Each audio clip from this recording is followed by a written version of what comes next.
কি এবার পাহাড়, সমুদ্র না জঙ্গল? ঘোরার মজা দ্বিগুণ হবে যদি থাকে মুখরোচক। আপনাদের সব সময় সফরসঙ্গী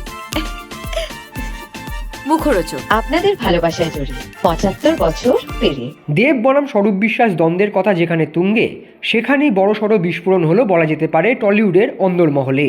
এবারে সরাসরি ফেডারেশনের প্রোডাকশন ম্যানেজার গিল্ডের সদস্য হলেন অভিনেতা সাংসদ দেব।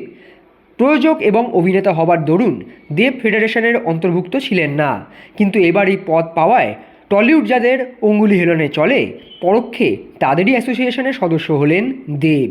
এবার কি তাহলে নির্বাচন? স্বাস্থ্যসাথী কার্ডের ক্যাম্প আয়োজন থেকেই বোঝা যাচ্ছিল সরাসরি স্বরূপ বিশ্বাসের সঙ্গে সমরে নেমেছেন দেব। এবার আগের ধাপ এগিয়ে ফেডারেশনের অন্দরে ঢুকে যাওয়া, যাতে কোনো রকম সাংবিধানিক সমস্যাও না থাকে। এদিন প্রোডাকশন ম্যানেজার গিল্ডের তরফ থেকে তাদের গিল্ডের প্রেসিডেন্ট এবং সচিব সদস্য পদ গ্রহণের আবেদনপত্রটি তুলে দেন।